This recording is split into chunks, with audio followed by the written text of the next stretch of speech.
अस्सलाम मलिक अपने नए प्रोग्राम के साथ। नाज़रीन, आज का दिन बड़ा अहम था। सुप्रीम कोर्ट में फुल कोर्ट मीटिंग हुई जिसमें तमाम जजेस ने शिरकत की। बताया जा रहा है कि एडहॉक जजेस जो है वो शरीक नहीं हुए। जस्टिस सैयद मंसूर अली शाह जो इस वक्त उम्रे पर हैं, उन्होंने भी वीडियो लिंक के ज़रिए मीटिंग जो है वो अटेंड की।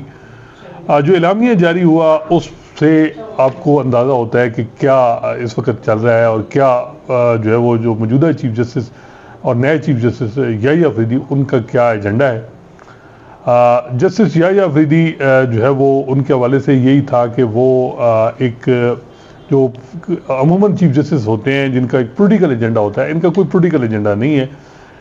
इनका ये होगा कि जो जजेस मेजॉरिटी फैसला करेंगे, वो अगर फुल कोर्ट होगी तो जो उनकी राय फुल कोर्ट ये यानी मेजॉरिटी की होगी उसको एक्सेप्ट करेंगे।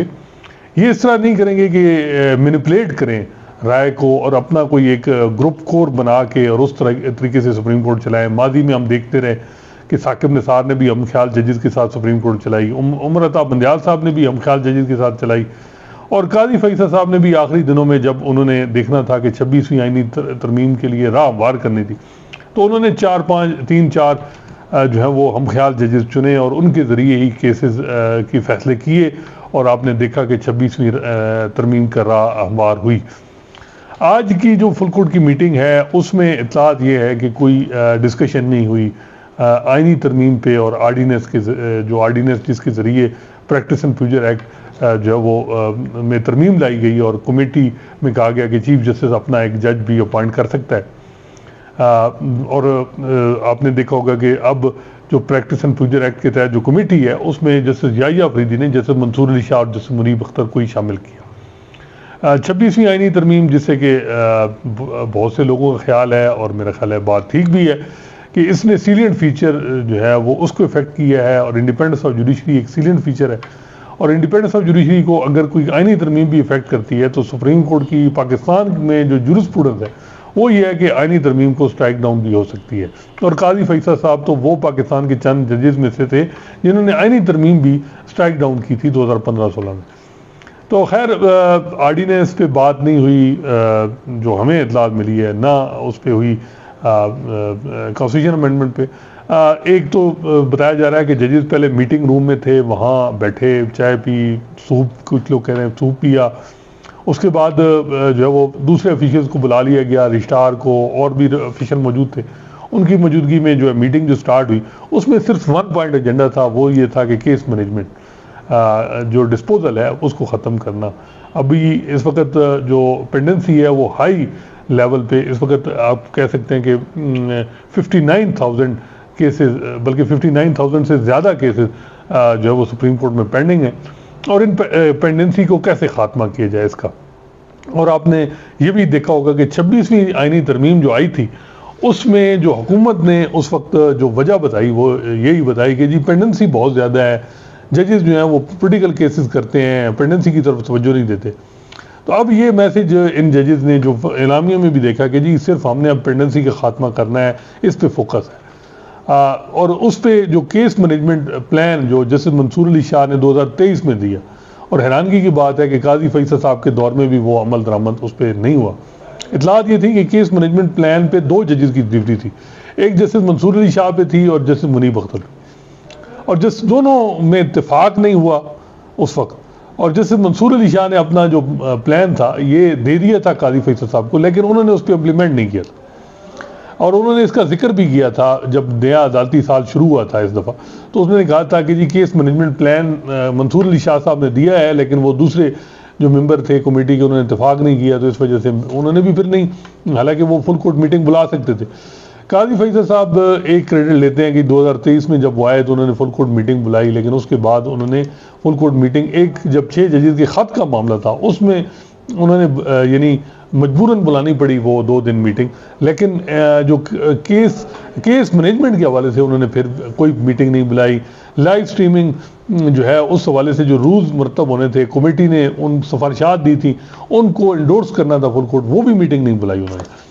तो अब यह है कि फुल कोर्ट मीटिंग में जैसे आज ये था कि पेंडेंसी के हवाले से कि जी जो जजेस हैं वो अपनी आरा दें, तो जो स्टेटमेंट आई उसमें यह है कि जैसे मंसूर अली शाह का जो प्लान था 2023 का केस मैनेजमेंट का प्लान, उस पर अमल दरामद होगा और उसके लिए ये फैसला हुआ है कि जी 1 महीने, क्योंकि वो प्लान है स्टेप बाय स्टेप, 1 महीने का, 3 महीने का और 1 साल का प्लान।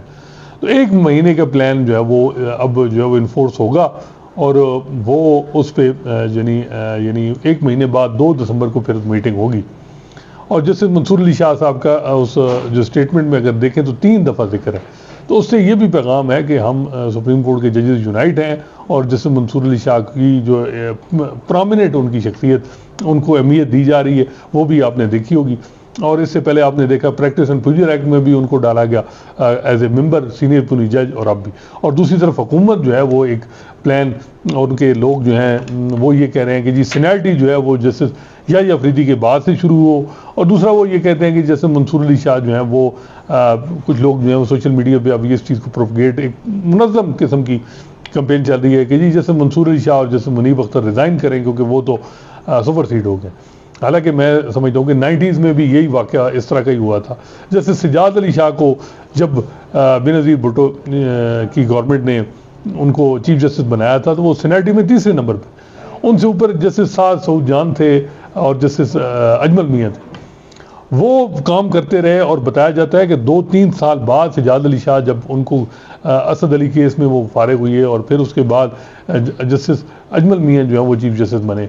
तो ये कहना कि जी ये जज हैं, मेरा ख्याल है कि नहीं, ना इन पे कोई स्ट्रक्चर है, ना इनकी कोई वजूहत हैं जिनकी वजूहत यानी कोई हो ना कि करप्शन हो या कोई और मिसकंडक्ट का मामला, वो ऐसा नहीं है। तो ये क्यों जाए?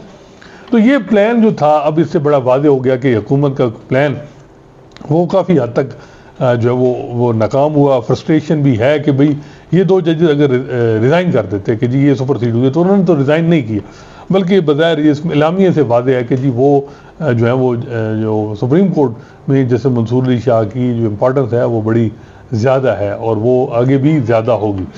अब खैर ये मामला तो हो गया, फुल कोर्ट की meeting, pendency, case management plan. जैसे याहिया अफरीदी जो है वो एक जैसे मैंने बताया कि वो मुनफरिद उनका स्टाइल है, चलाया जा रहा है। बताया जा रहा है कि उन्होंने इंस्ट्रक्शन दी है मुख्तलिफ जो डिपार्टमेंट हैं सुप्रीम कोर्ट के कि जी कोई आदमी मेरे पास ना आए, कोई मसला हो तो मैं खुद जो है वो अगर किसी का मसला है वो रजिस्ट्रार को बताए और मुझे कोई मसला है तो मैं खुद आऊँगा। और इतलात ये हैं कि अब जो है वो उनको कोई आज भी मुख्तलिफ ब्रांचेस का उन्होंने दौरा किया, वहाँ बैठ के उन्होंने अब डिस्कशन की, या बजाय इसके कि उनको बुलाया। और आज कंप्यूटर डिपार्टमेंट में, IT डिपार्टमेंट में उनका विजिट था। वो इसके अलावा हमने देखा कि उनका जो एक दिन हम देख रहे हैं कि वो जो है फोकस उनका वो ये है कि जी जो पेंडेंसी है उसके खात्मे के लिए उन्होंने 2 रुकनी बेंच बनाए ताकि ज़्यादा केसेस डिसाइड हों, केस फिक्स ज़्यादा किए गए, डबल केस फिक्स हुए हैं। माजी में उमर काजी फैसल साहब के दौर में 10 केसेस ज़्यादा फिक्स होते, ये ज़्यादा डबल हो गए हैं, डबल केस हर बेंच में लगे हैं। तो अब ये देखते हैं कि जो अगला इम्तिहान है उनका और बड़ा इम्तिहान है वो है जुडिशल कमीशन की मीटिंग। जुडिशल कमीशन की मीटिंग में अब तय होगा कि कौन जो कॉन्स्टिट्यूशन बेंच है उसके सरबराह कौन होंगे, कौन उसमें शामिल होंगे। हुकूमत जो है उसकी पूरी ख्वाहिश है कि जैसे अमीनुद्दीन खान जो 4थे नंबर पे हैं उनको शामिल किया जाए।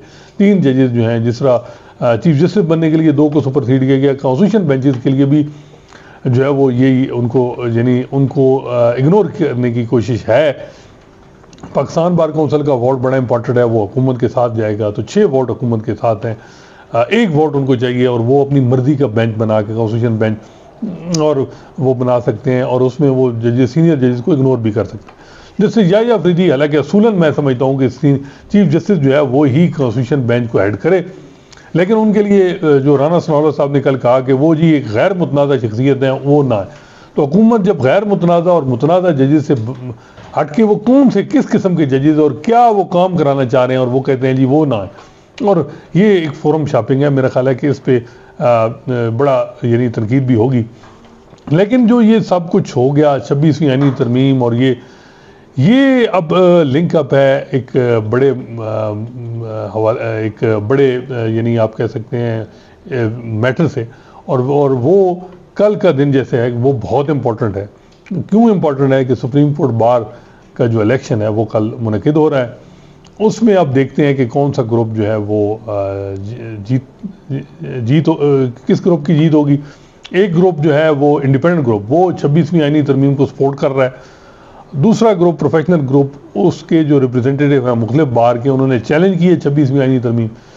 ये एक किस्म का आप कह सकते हैं कि ये जो इलेक्शन है इसमें ये मेन इशू ये है कि आईनी तरमीम को कौन सा जो प्रेसिडेंशियल कैंडिडेट सपोर्ट कर रहा है और कौन सा मुखालिफ कर रहा है। इस बुनियाद पे है दोनों साइड जो है वो बड़े कॉन्फिडेंट हैं कि जी हमारी पोजीशन बेहतर है। इंडिपेंडेंट ग्रुप हमेशा उनका ये एक नारा रहा कि जी हमने डेवलपमेंट की, हमने वकला को प्लाट दिए।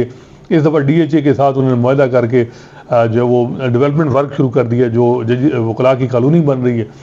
तो उनका ये होता है कि जी हम इश्यूज़ के साथ हम जो है वो डेवलपमेंट की बात करते हैं। दूसरी तरफ प्रोफेशनल ग्रुप है, उनके हेड तो हामिद खान साहब हैं, सेंटर PTI के हैं, लेकिन उन्होंने बार को हमेशा अलग ही रखा है। अब देखते हैं कि जो प्रोफेशनल ग्रुप है वो बड़ा मुखालिफ है इस पूरी अमेंडमेंट के, क्या अब पोजीशन बनती है उनकी। बज़ाहिर ये लग रहा है कि जो है वो ये जो खामोश वोटर है वो बड़ा यानी मैटर करेगा, वो किस तरफ जाएगा। और कुछ लोग तो कह रहे हैं कि ये मे बी 8 फरवरी का इलेक्शन भी हो कि जिस तरीके से जो है वो खामोशी से लोगों ने वोट दिए। ज़ाहिरी तौर पे इंडिपेंडेंट ग्रुप जो है वो आपने देखा होगा हर जगह वहाँ स्ट्रांग है, लेकिन खामोश वोटर जो है वो किधर जाएगा ये बड़ा इंपॉर्टेंट है। और ख़ासकर लाहौर वो बड़ा इंपॉर्टेंट, क्योंकि सबसे ज़्यादा वोट जो है वो लाहौर में है। 1000 से ज़ायद वोट वहाँ है। जो लाहौर से जो ज़्यादा लीड लेगा वो उसके चांसेस हैं कि वो ही जो वो इलेक्शन जीते। तो देखते हैं कि कल के इलेक्शन के क्या रिज़ल्ट आते हैं और उसके बाद की सिचुएशन क्या होती है, जुडिशरी पे उसका क्या इम्पैक्ट पड़ता है, उस पर बात करेंगे इंशाल्लाह। नए मौजू के साथ आपकी खिदमत में हाजिर होंगे। अल्लाह हाफ़िज़।